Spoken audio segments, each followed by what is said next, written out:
जाना होगा, होश में तुमको आना होगा, वरना तुमको जाना होगा। ये कोई तरीका नहीं है। देखिए सर, समय बदलता है और 24 में अगर कांग्रेस की सरकार आएगी तो उत्तराखंड की सरकार भी बचने वाली नहीं है। हाँ, मैं बता रहा हूँ, कोई जबरदस्ती एक आदमी से बैठा लो।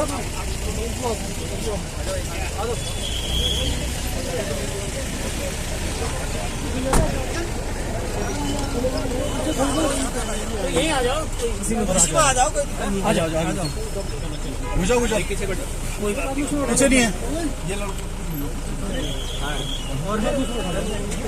देखिए, आज भाजपा सरकार जिस तरह से हम बेरोजगारों को परेशान करने का काम कर रही है, हम लोग कोई विरोध के लिए तैयार नहीं थे। हम सीएम से मिलना चाह रहे थे अपनी बातों को लेके, लेकिन आज तुम से बैठ जाओ।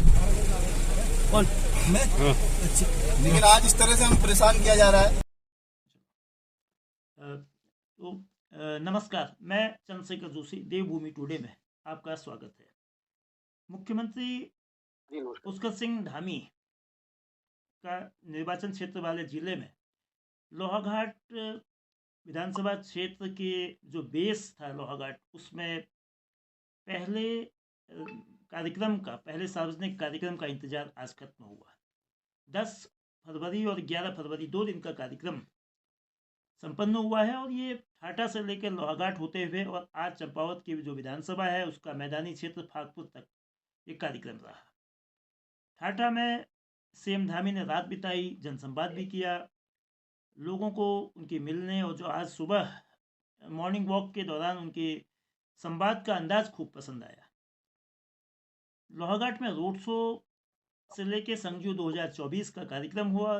जाहिर है कि महिला सशक्तिकरण के लिए आधी आबादी की समस्याओं को उठाने के लिए और राजनीतिक रूप से आसन्न लोकसभा चुनाव में उनको अपने पक्ष में करने की भी कवायद जो कांग्रेस कह रही है, तो तमाम कार्यक्रमों में अपार भीड़ रही। कार्यक्रम में भीड़ इस कदर थी कि रामलीला का जो मैदान है लोहाघाट का, वो छोटा पड़ गया, या कहें कि छोटे मैदान में बड़ी सभा हुई। लोहाघाट में पेयजल की जो समस्या है विकराल है। आज उसकी एक और ऐलान किया गया कि पेयजल की दिक्कत को दूर किया जाएगा। अर्बन डेवलपमेंट को लेकर मास्टर प्लान की बात हुई है। अस्पताल जो कि स्वास्थ्य सेवाओं का केंद्र है, स्वास्थ्य सेवाओं की जो स्थितियां हैं उसको सुधारने के लिए विशेषज्ञ डॉक्टरों की जल्द तैनाती की बात हुई है। नजूल लोहाघाट का बड़ा मुद्दा रहा है।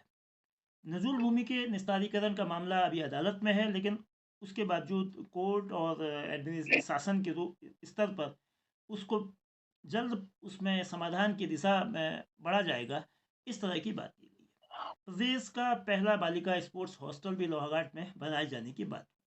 घोषणाएं केवल ठाठा से लेकर लोहाघाट ही नहीं, बल्कि पूर्व विधायक हिमेश खरगवाल जी का पड़ोस फागपुर में भी हुई है।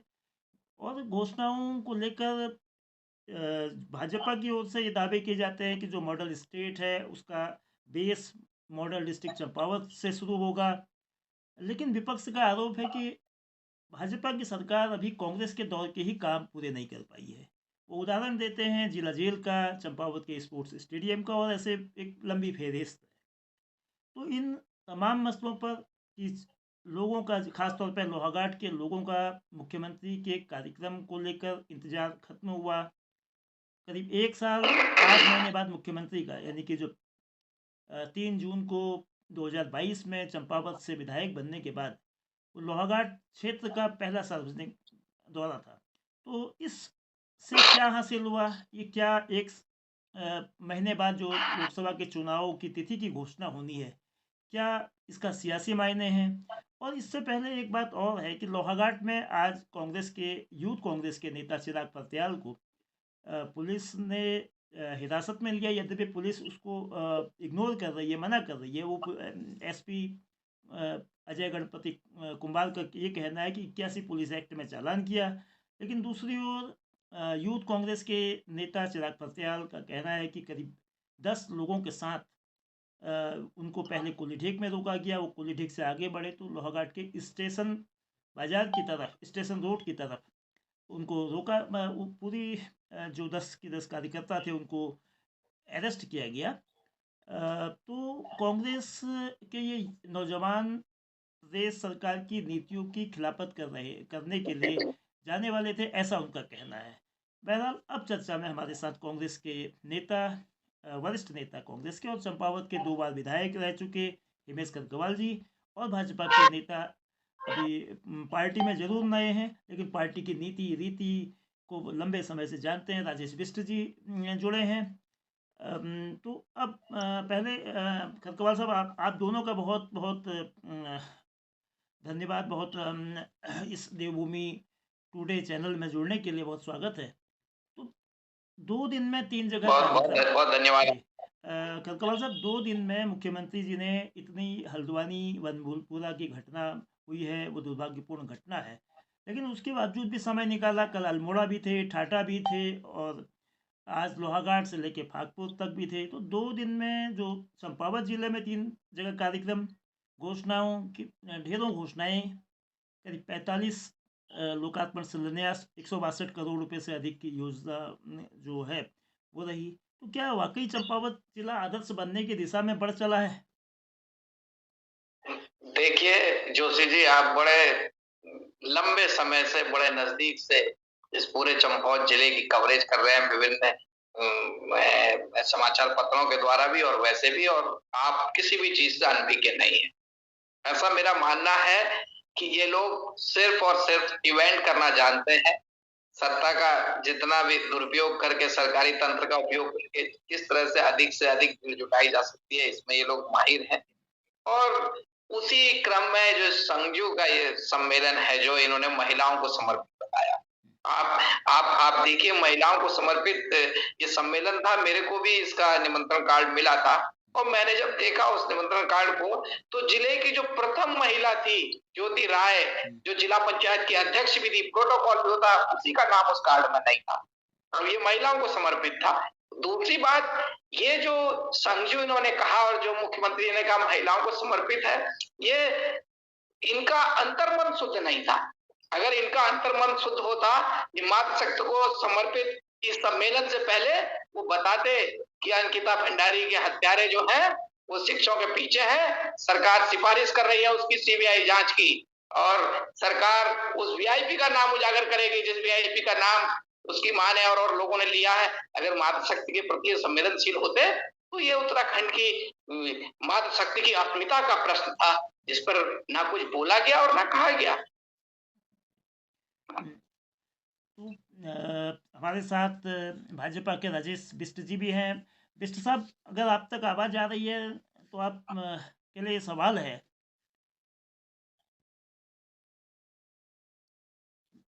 बिष्ट जी, आवाज आ रही है आप तक? जी। भाजपा विश्व की नंबर 1 पार्टी अपने को कहती है, और वो संख्या बल में होगी भी, लेकिन वह चंद लोगों के विरोध से क्यों घबरा जाती है? लोहाघाट में आज चिराग फतेयार, एक यूथ कांग्रेस के नेता हैं, वो विरोध करने जा रहे थे, तो पुलिस ने, ऐसा बताया जाता है कि कांग्रेस के कार्यकर्ताओं को हिरासत में ले लिया। वो संख्या करीब 10 के आसपास थी। तो क्या, जैसे कांग्रेस के लोग कह रहे हैं कि विरोध की आवाज़ को दबाने का प्रयास है, तो क्या मसला क्या है? लोकतंत्र में तो सबकी आवाज़ें सुनी जानी चाहिए।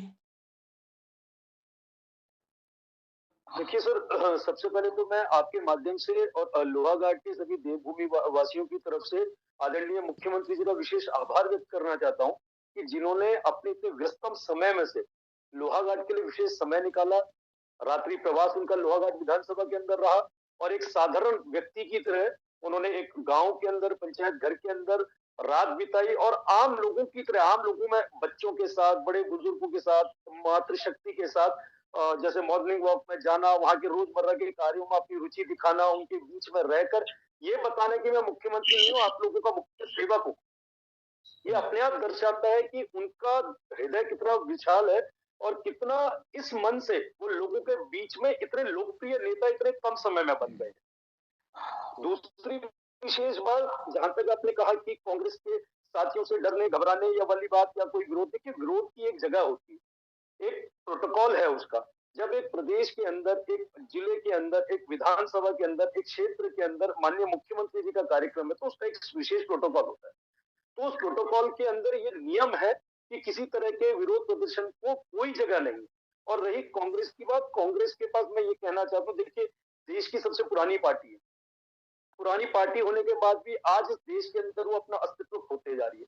तो उसके यही कारण है कि वो अच्छे कामों में भी कमियां ढूंढने की कोशिश करती है। जब एक प्रदेश के अंदर एक ऐतिहासिक पल आया कि यूसीसी जैसा इतना विशेष बिल विधानसभा के सदन में पारित हुआ, अब राज्यपाल की मंजूरी मिलने के बाद मैं समझता हूं देश का सबसे पहला राज्य आज उत्तराखंड बन चुका है जो एक गवाह के रूप में एक लोगों के बीच में एक एग्जाम्पल देने के रूप में खड़ा हुआ है, जो बता रहा है देश के अंदर कि हम लोग इस प्रदेश के अंदर जिस तरह की कानून व्यवस्था ला रहे हैं, जिस तरह का लॉ एंड ऑर्डर ला रहे हैं, उस देश के अंदर आगे बढ़ने की संभावनाएं बहुत ज्यादा बढ़ गई।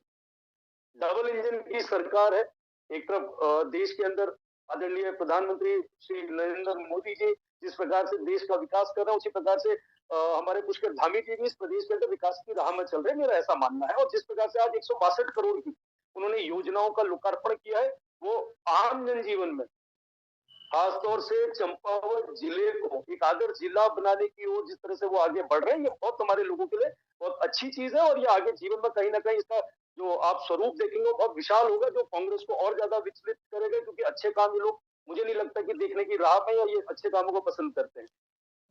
बिष्ट साहब, यूनिफॉर्म सिविल कोड, जाहिर बात है कि जो आपने कहा कि विधानसभा में पास हुआ है, उत्तराखंड पहला प्रदेश बन गया है देश में जहां यूनिफॉर्म सिविल कोड राज्यपाल के दस्तखत के बाद फिर लागू होने की प्रक्रिया शुरू हो जाएगी। गोवा का मसला अलग है, गोवा में यूनिफॉर्म सिविल कोड पहले से लागू है, लेकिन क्या अब यूनिफॉर्म सिविल कोड के जो नफ़े नुकसान है, राजनीतिक नुकसान, समाज में जो फायदे होने हैं वो, लेकिन अब क्या यूनिफॉर्मिटी एजुकेशन में आएगी, यूनिफॉर्मिटी हेल्थ सिस्टम में आएगी, यूनिफॉर्मिटी ट्रांसपोर्ट सिस्टम में आएगी, तो जो ये समानता समाज के अन्य फील्ड में आने की ज़रूरत है, उसको लेकर सरकार की ओर से क्या आगे प्रयास किए जाएंगे? देखिए, ये बहुत अच्छा सवाल किया आपने। मेरा ये मानना है कि ये सिर्फ एक शुरुआत मात्र है। जब किसी अच्छी चीज को पेश किया जाता है तो उसकी अच्छाई और बुराई, पॉजिटिव और नेगेटिव दोनों चीजें निकल कर आती हैं। अभी जिस तरीके से हम यूसीसी को देख रहे हैं, मेरा ये मानना है कि ये किसी भी तरीके से किसी जाति, लिंग, भेद, किसी भी तरीके से किसी को भी प्रभावित करने वाला कानून नहीं है। सब में समानता ला रहा है और बहुत अच्छी बात है। प्रदेश के अंदर एक यूनिफॉर्म सिविल कोड लागू होता तो सबके हितों के रक्षा होगी। जिस तरीके से अभी तक एक विशेष समुदाय के ऊपर जिस तरह के उनके अपने धर्म के हिसाब से कुरीतियां चल रही थी, उन कुरीतियों को तोड़ने वाला काम यूसीसी कानून ने करा है। और उन महिलाओं को जो आज तक प्रताड़ित होती थी अपने घर परिवार में या उनके जिस भी प्रकार था उस कानून के हिसाब से अब वो उन दूसरा, जहां तक आपने शिक्षा की बात करी, अपने अन्य मुद्दों पे बात करी, से आज 162 करोड़ की जो योजनाएं जिनका शिलान्यास हुआ है, जिनका लोकार्पण हुआ है, मेरा ये मानना है कि उन योजनाओं से शिक्षा के क्षेत्र में, महिलाओं को आगे प्रोत्साहन करने के क्षेत्र में जिस तरह से उन्होंने करी है, या अन्य जो भी योजनाएं लोकार्पण हुई है, कहीं ना कहीं प्रभावित करने लोगों को उनके हितों के लिए काम हो रहा है, ऐसा मेरा मानना है। खरकवाल साहब, आप अगर सुन रहे हैं तो अब दरअसल जी, भारतीय जनता मैं जैसे जी आपने यूसीसी की बात करी, यूनिफॉर्म सिविल कोड, और आप ही उसमें देख रहे हैं कि अनुसूचित जनजाति को उससे बाहर कर दिया गया। क्या मतलब है जब आप कह रहे हैं कि क्या उनका उद्धार नहीं होगा, उनका विकास नहीं होगा यूसीसी में ला करके? आप देखिए, ये देवभूमि उत्तराखंड और सनातन संस्कृति की रक्षक पार्टी का दावा होने वाली पार्टी लिव इन रिलेशनशिप को कानूनी जामा पहना रही है। क्या ये समाज, सनातन समाज उसको स्वीकार करता है? उसको कानूनन वैध करना चाह रही है। जहां ऑनर किलिंग की घटनाएं हो जाती हैं जरा से बाद में, और वहां आज समाज में क्या बढ़ेगा इससे? क्या मैसेज समाज को हम देना चाह रहे हैं? किस दिशा में ले जाना चाह रहे हैं? सनातन धर्म की बात करने वालों को ये लिव इन रिलेशनशिप को कानूनी जामा पहनाना अपराध होना चाहिए था उत्तराखंड में। अगर कोई लिव इन रिलेशनशिप में बिना विवाह के पवित्र बंधन में बंधे हुए अगर कोई लिव इन रिलेशनशिप में रह रहा है तो उसको अपराध होना चाहिए, मेरा मानना है। और मेरे को अभी राजभवन में गई है, मुझे लगता है गुरदोषों पे राज्यपाल विचार करेंगे तो उसको दोबारा भी विचार के लिए विधानसभा भेजा जा सकता है। मगर मुझको लगता है कि कहीं ना कहीं ये सारी चीजें जो एक कवायद चल रही है, ये जल्दी 2, 4, 5, 10 दिन में आचार संहिता लगनी है, उससे पहले एक जनमत को बरगलाने की इवेंट करने के लोग माहिर हैं। आप पिछली घोषणाएं मुख्यमंत्री को उठा करके देखिए ना, उसमें कितनी विलोपित हुई। क्या मुख्यमंत्री की घोषणा विलोपित होनी चाहिए? मुख्यमंत्री कह रहे हैं कि साहब ये होगा, और उसके बाद वहां जाकर के देहरादून जाके वही मुख्यमंत्री कंसर्न से वो घोषणाएं विलोपित की जाती हैं, तो कितनी बड़ी बात है। एक मुख्यमंत्री, हमारे प्रदेश का मुख्यमंत्री कह रहा है और घोषणा विलोपित हो जाए, तो ये तो सब अभी पत्थर भी लगेंगे, घोषणाएं भी होंगी, क्योंकि ये सब चुनाव का दौर है और चुनाव की तैयारी है। एक दौर अभी आया है, एक 26 में और आएगा ऐसा ही दौर, जब अगले चुनाव होंगे। बाकी टाइम तो बस ये जय श्री राम इनका बेड़ा पार कर देंगे, मगर ये जो राम के नाम पर जो वोट ले रहे हैं, जो राम का वास्ता देकर लोगों को वोट दे रहे हैं, इनको यही लोग कभी राम याद दिला देंगे। वही लोग जो साथ खड़े हैं, किसी दिन ऐसा ना हो हे राम हाय राम कहने लगे। ये सोचने और समझने का विषय है। और मुझे लगता है कि आज जितनी भी घोषणाएं हुई है, जितनी भी बातें आप कह रहे हो, क्योंकि इवेंट करने के लोग माहिर हैं, और भीड़ जब प्रशासन लग जाता है तो भीड़ जुटाना कोई आसान काम नहीं होता है। मैदान छोटा था कह के आप उसको कम करने की कोशिश ना करें। मैं वो मैदान बड़ा भी होता तो बहुत भीड़ थी, मैं मान रहा हूँ, मगर मैं अपने भाजपा के मित्रों को अभी भी निवेदन करना चाह रहा हूँ कि जो घोषणाएं पिछले टेन्योर में कैलाश गैतोड़ी जी के टाइम से लेके अब तक जितनी हुई है, अब ये घोषणाएं करना बंद करवा कर सिर्फ जो घोषणाएं हुई है वो किस तरह से मूर्त रूप ले लें। आप देखिए ना, मातृशक्ति की आप बात कर रहे हैं, वही आपके लोहाघाट में देख लीजिए, लोहाघाट के पानी की बात देख लीजिए। लोहाघाट में हमेशा मास्टर प्लान दोबारा रिपीट हो रही है घोषणाएं। आप बगल में बाराकोट देख लीजिए, क्या स्वास्थ्य सुविधाओं के हाल है। एक एक्सरे नहीं हो सकता तहसील मुख्यालय में, आप एक एक्सरे की तक सुविधा नहीं है। क्या हालात है ये। अगर ऐसे आदर्श जनपद होंगे और ऐसे आदर्श जनपद होंगे तो बाकी जनपदों के क्या हाल होंगे। जब मुख्यमंत्री का आदर्श जनपद ऐसा होगा कि जहाँ एक छोटे से ऑपरेशन नहीं हो पाएंगे डिस्ट्रिक्ट हॉस्पिटल में, और एक बाराकोट जैसी जगह में एक एक्सरे नहीं हो, सुविधाएं नहीं मिल पाएंगी, तो फिर बाकी चीजें तो बेमानी है। बड़ी बड़ी बातें कहना, तो मैं नहीं समझता कि उन बातों को करके कुछ होना है। जब ये छोटी छोटी नैसर्गिक, आज आप डबल इंजन सरकार कर रहे हैं, मैं तो कह रहा हूँ 4 इंजन है इस सरकार में। नगर में भी यही है, ब्लॉक में भी यही है, जिले में भी यही है, स्टेट में भी है, केंद्र में भी है। इस टाइम तो सब कुछ रुकावट कहीं है ही नहीं। और मुझे लग रहा है कि कितनी बार स्मार्ट सिटी, आदर्श जिला, अग्रणी जिला, मगर वो पता नहीं अग्रणी जिले की इनकी परिभाषा में ये सब चीजें आती हैं नहीं आती है, मूलभूत सुविधाएं आती हैं नहीं आती है, ये मेरी समझ में नहीं आता, या इन लोगों को समझ नहीं आता। मैं आज भी अपने भाजपा के मित्रों से निवेदन करना चाहता हूँ, मैं इन सब कामों के लिए उनको बहुत ढेर बधाई देता हूँ, मगर आज के बाद वो सिर्फ इसी काम के लिए लग जाए। बाकी बचे हुए 2-2.5 साल जो बचे हैं, उनमें भी 1 साल तो ये आचार संहिताओं में चला जाएगा, कभी नगर पालिकाएं और कभी त्रिस्तरीय पंचायत, कभी लोकसभा और इनके चुनाव में चला जाएगा। मुश्किल से 1 या 1.5 साल इस सरकार को काम करने के लिए अब बचा है।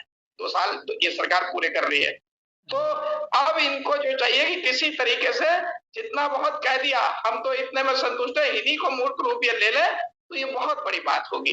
बाकी तो मैं भी देख रहा हूँ, आप भी देख रहे हैं, और उत्तराखंड साक्षर प्रदेश है, साक्षरता प्रतिशत उच्च है यहाँ पर, और वो लोग भी इन चीजों को समझ रहे हैं। इन सब बातों का मूल्यांकन समय करेगा, इतिहास करेगा, लोग करेंगे, ऐसा मेरा मानना है।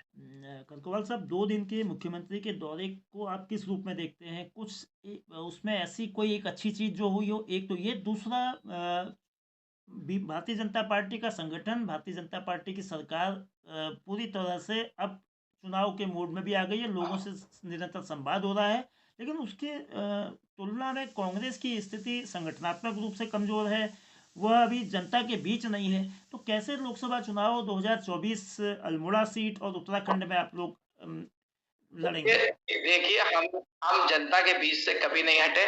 इस समय पूरा देश एक धर्म की अफीम से गुजर रहा है, और जो धर्म का जो एक तथाकथित एक मुद्दा इनको दे दिया है, इन्होंने बना दिया है उकेर के कि ये मुद्दों पे बहस नहीं कर सकते। ये नहीं कह सकते हमने कितने रोजगार दिए, ये नहीं कह सकते हमने कितने 100 किलोमीटर सड़कें बनाई, ये नहीं कह सकते कि हमने इतने काम पूरे करे।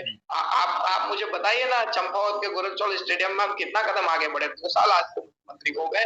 चंपावत में मुख्यमंत्री ने कहा कि हिंगला देवी के लिए रोपवे जाएगा, और मालूम पड़ा, मैंने पूछा भाई उसका क्या है, एक दिन पूछा तो मालूम पड़ा वो घोषणा ही विलोपित कर दी गई है।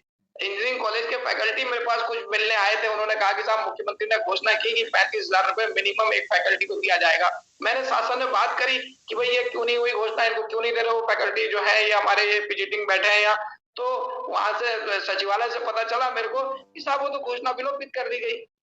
तो ऐसे आप भी ताली बजाते हैं, अखबार भी बड़े बड़े हेडिंग में लिखते हैं घोषणा करी, और जब हम धरातल पे काम करे जाते हैं तो मालूम पड़ता है विलोपित कर दी गई। ऐसा नहीं होना चाहिए। और मैं समझता हूँ कि जो भी बात हो ठोस धरातल पर हो और वो मूर्त रूप ले। हम कभी अगर हाई स्कूल के उच्चीकरण की बात, अब मुख्यमंत्री घोषणा थोड़ी करे, आदेश निकाले। हमारे समय में तो हम तो कोई मंत्री भी नहीं थे, मगर जिस इलाके में मालूम पड़ा अमोरी में खड़े हुए फोन पे ही कह दिया कि डिग्री कॉलेज का जियो भेज दो, डिग्री कॉलेज की घोषणा खुद ही कर दी हमने, मुख्यमंत्री जी के भी बुलाने की जरूरत नहीं पड़ी। इंजीनियरिंग कॉलेज है यहाँ का, यहाँ के पॉलिटेक्निक है, चंपावत के पॉलिटेक्निक है, किस मुख्यमंत्री और मंत्री को आगे घोषणा करनी पड़ी? आज तो भाई हम सौभाग्यशाली है, सरकार है, मुख्यमंत्री के मुंह से जो निकला वो जियो, गवर्नमेंट ऑर्डर सीधे इधर मुख्यमंत्री ने कहा वहां हाथ में जियो आना चाहिए। यही तो, इसीलिए हम लोगों ने कोई विधायक थोड़ी चुना है, हम लोगों ने मुख्यमंत्री को चुना है और उसका प्रिविलेज हमको ये मिलना चाहिए था कि सारी चीजें, घोषणाओं की आवश्यकता ही नहीं थी, धरातल पे काम ही काम होने थे। मगर मुझको लगता है कि हम कहीं ना कहीं चूक कर रहे हैं। और मैं क्षेत्र के लोगों से भी कहूंगा, मेरी खुद भी कोशिश रहती है। आपने देखा मैंने इन पूरे 2 साल जो है बिल्कुल सकारात्मक विपक्ष की भूमिका निभाई। कहीं भी ऐसा नहीं लगा कि किसी काम में कोई बाधा डाली जा रही है, कुछ किया जा रहा है। मैं चाहता था कि ये चंपावत के लोग, क्योंकि हमारा सबका मानना था, पूरा ये चंपावत की जब मैं बात कर रहा हूँ तो पूरे चंपावत जिला की बात कर रहा हूँ, मैं कालू मेहरा की धरती और हर्षदेव ओली की धरती की बात कर रहा हूँ। और आज क्या उनको याद करने की जरूरत भी इन लोगों ने नहीं समझी वहां पर? आप समझिए बातों को कि भाई हमारी धरती है, हमारे बुजुर्ग हैं और इनके लिए हम क्या कर रहे हैं, इनके नाम पे और क्या चीज यहाँ पे बड़ी कर सकते हैं, ये सारी चीजें आनी चाहिए थी, ऐसा मेरा अपना मानना है। बाकी तो राजकाज है, चुनाव जीतना है, चुनाव जीतने के लिए अभी मैंने आपको कहा कि अभी भी और 2026 में भी एक दौर ऐसा आएगा कि फिर से ऐसे भीड़ जुट के घोषणाएं की जाएंगी। मगर तभी तक सब कुछ ठीक है जब काम धरातल पर दिखाई दे। कमियां निकालने वाली बात नहीं है। हम लोग हमेशा से मेरा व्यक्तिगत रूप से जो टेन्योर रहा है, मैंने हमेशा कभी भी, चाहे बीना महाराणा जी रही हो चाहे कोई रहे हो, मैंने कभी भी ऐसा नहीं किया कि किसी की व्यक्तिगत आलोचना की हो या किसी अच्छे काम की आलोचना की हो। मैंने, क्योंकि मुझे जानता था, मैंने कभी ये नहीं सोचा कि ये लोग विफल हो और फिर जनता मुझे दोबारा बिठाए। मैं तो ये सोचता था ये मुझसे बड़ी लकीर खींचे और मैं आने वाले समय में लोगों से कहूँ कि भाई मैं इससे भी बड़ी लकीर खींच के दिखाऊंगा तो आपके पीछे आऊंगा। मगर लोकतंत्र है, लोकतंत्र में जनता जनार्दन है, जनता का फैसला सर्वदारी होता है और हमारा भी ये कर्तव्य बनता है, अगर जनता ने हमको विपक्ष में बैठने का अधिकार दिया है तो जहां जहां हमें कमियां दिखाई दे उसको हम इनके सामने लाएं। उसको आलोचना नहीं माना जाना चाहिए, उसको विरोध नहीं माना जाना चाहिए। आज यूथ कांग्रेस के कुछ कार्यकर्ताओं को डिटेन किया गया, उसकी वीडियो भी सोशल मीडिया में है। होता है कि नहीं होना चाहिए, मगर ऐसा भी होता है कि जब ऐसा होता है तो जिलाधिकारी और एसडीएम जो है उन लोगों को बात करके कि हाँ साहब हम आपका ज्ञापन या आपको उनसे मिलवा दे रहे हैं किसी जगह पे, इस रेस्ट हाउस में मिलवा देंगे, ऐसा कर देंगे, आप अपनी बात कह दीजिए, रख लीजिए। ऐसे भी समाधान के रास्ते हैं। और पहले तो ऐसा होता था, मुख्यमंत्री का प्रोटोकॉल ऑफिसर पहले ही आके ऐसे ज्ञापन और उनको दे देता था, उसमें अगर स्टेज से कुछ घोषणा होनी थी तो वो हो जाती थी और उसका जिक्र आ जाता था। ये सम्मानजनक तरीका होता था। लोकतंत्र में विपक्ष का काम है जनता को आईना दिखाने, सरकार को आईना दिखाने का। और आज लोग सत्ता प्रतिष्ठान से सवाल नहीं करेंगे तो हमसे थोड़ी करेंगे। हम में कमियां रही होंगी, कुछ होगी कि जनता ने हमें सत्ता से बाहर रखा, मगर इसका मतलब ये थोड़ी है कि हम जनता की बातों को सत्ता प्रतिष्ठान के सामने ला लाए या सत्ता प्रतिष्ठान के सामने सवाल को उठाना सरकार का या मुख्यमंत्री का विरोध हो गया, ऐसा नहीं। धामी जी मेरे भी मित्र हैं, यहीं पड़ोस में मैंने भी खटीमा से एजुकेशन ली है और यहीं पड़ोस से विधायक है और हम विधानसभा में भी रहे हैं, तो ऐसा नहीं है कि कोई, मगर अगर हम ये अपना जो नैतिक दायित्व और कर्तव्य है उसको भी छोड़ देंगे, अगर उसको भी ये लोग विरोध करने लगेंगे तो लोकतंत्र बचा कहाँ जीवित रहा लोकतंत्र, आप बताइए। तो मेरा अपना मानना है कि ये पूरा, अब ये फरवरी में मेरे को तो लगता है 15-20 फरवरी के आसपास कभी भी आचार संहिता लगेगी। परसों और गडकरी जी आ रहे हैं, फिर आपसे हम बात करेंगे, टनकपुर में आ रहे हैं, उस संदर्भ में भी आपसे पूछेंगे। पिछली बार एक चुनाव में गडकरी जी आए थे तो उन्होंने कहा आप जिताओ और मैं 3 फ्लाईओवर दे दूंगा टनकपुर को, तो मैं वो 3 फ्लाईओवर का इंतजार कर रहा हूँ। क्या पता है गडकरी जी इस बार उसका शिलान्यास कर जाए। और 650 करोड़ की हमने टनकपुर जौलजीबी सड़क स्वीकृत कराई थी, आज उसके बाद 1 इंच आगे नहीं बढ़ी है। हो सकता है गडकरी जी उसी को कुछ आगे बढ़ा जाए। गृह मंत्रालय भारत सरकार से उस पैसे को हम लेकर के आए थे उस टाइम में, वो बहुत साल तक तो ये इनके विधायकों की लड़ाई में वो उलझी रही और आज भी वो टनकपुर जौलजीबी तक नहीं बनी। जहां तक हम बना के गए थे, जहां तक काम शुरू कर गए थे, उससे 1 इंच आगे नहीं बढ़ी है। Tanakpur Jauljibi rail line, Tanakpur Bageshwar rail line, एकदम कुमाऊं तो एकदम से ठगा सा गया है। गढ़वाल में भले ही कुछ लाइनें बनी ये बनी, मगर कोई 1 इंच आगे नहीं बढ़ी है। हर बार वही होती है कि इसकी समीक्षा की जाएगी, आगे बढ़ाया जाएगा, इसके सर्वे के लिए धन दे दिया गया है। जबकि भाई ये काम करने का टाइम है और अब तो वीआईपी, वीवीआईपी विधानसभा है, मुख्यमंत्री हमारे यहाँ से है। मैं नहीं समझता कहीं पाई भटकनी चाहिए, कोई रोड़े आनी चाहिए। बस इच्छा शक्ति के साथ हमारे अपने मित्र जो है वो ये सरकार पर ये दबाव डालें, अपनी सरकार पर दबाव डालें कि जो भी हमने घोषणाएं की हैं, जो भी बातें हमने अतीत में कही थी, वो जल्दी से जल्द पूरा हो। और हम भी उसमें अगर कभी कोई बात उठाते हैं तो इनको उसको विरोध ना मानते हुए ये समझना चाहिए कि हमारा सकारात्मक और सक्रिय सहयोग इन काम को कराने के लिए इनके साथ है। मुझे कोई वेट कर रहा है तो मैं हाँ, बिल्कुल खरकवाल साहब, आपका धन्यवाद। आपकी मीटिंग को जी जी हाँ, वेट करना चाहूंगा आपसे जी बात जी जी करते हुए और आपका आभार जी व्यक्त जी करते हुए कि चंपावत टुडे भी समय समय पर इन बातों को उठा करके एक स्वस्थ चर्चा को ला करके इस क्षेत्र के विकास में अपना महत्वपूर्ण योगदान दे रहा है। उसके लिए मैं आपको जोशी जी व्यक्तिगत रूप से आभार व्यक्त करता हूँ, धन्यवाद देता हूँ। ठीक है खरकवाल साहब, बहुत धन्यवाद। बिष्ट साहब, आप तक बिष्ट जी आवाज आप तक आ रही है? जी। तो जैसा बिल्कुल आ रही है कांग्रेस सर, बिल्कुल आ रही है। नेता हिमेश खरकवाल जी का कहना है कि पुरानी घोषणाएं भी हैं और पूरा कार्यक्रम राजनीतिक है, तो क्या भारतीय जनता पार्टी की हमेशा चुनाव मोड में रहती है, तो क्या अभी चुनावी मोड के साथ साथ लोकसभा चुनाव की तैयारी एकदम शुरू कर दी गई है? जो तमाम घोषणाएं हैं, तो क्या सीएम के दौरे को लेकर क्या मतलब लाभ या लोगों में क्या जोश, महिला शक्ति जो संजू 2024 की बात हो रही है, तो उसको लेकर किस तरह से आधी आबादी को जोड़ने की बात है, लोगों को जोड़ने की बात है और क्षेत्र के विकास की बात है? इसमें जोशी जी मैं ये कहना चाहता हूँ, देखिए लोग जुड़े हुए हैं, तभी 2022 के विधानसभा चुनाव में इतने अच्छे बहुमत के साथ भारतीय जनता पार्टी ने पहली बार उत्तराखंड के अंदर दोबारा सरकार बनाने का एक इतिहास रचा है, जो मुझे समझ आता है। जनता का मूड है, देश का मूड है, इस समय देश राममय हुआ है। जहां तक अभी हमारे कांग्रेस के साथी नहीं है, उनके बारे में मैं विशेष कोई बात कहना नहीं चाहूंगा, लेकिन मैं सिर्फ विपक्ष की एक बात रखते हुए ये कहना चाहता हूँ, मैं मान सकता हूं कि आज प्रदेश के अंदर भारतीय जनता पार्टी की लोकप्रियता को देखते हुए इनके लिए अंगूर खट्टे हो सकते। मुख्यमंत्री पुष्कर सिंह धामी का जो 2 दिनी दौरा है वो संपन्न हुआ। दोनों पार्टी, भारतीय जनता पार्टी ने उस दौरे की खूबियां बताई, उसको विकास के लिए एक माइलस्टोन बताया है और आदर्श जिले की और चंपावत के बढ़ने की दिशा में एक महत्वपूर्ण कदम बताया है। जबकि कांग्रेस के नेताओं का कहना है कि ये दौरा एक प्रकार से चुनावी दौरा है और सरकारी धन के माध्यम से जो लोगों को एक रैली में लाने का इसके माध्यम से काम किया गया है और पुरानी घोषणाओं को अगर पूरा किया जाए वो बेहतर हो, न कि नई घोषणाएं रिपीट हो। तो इसी के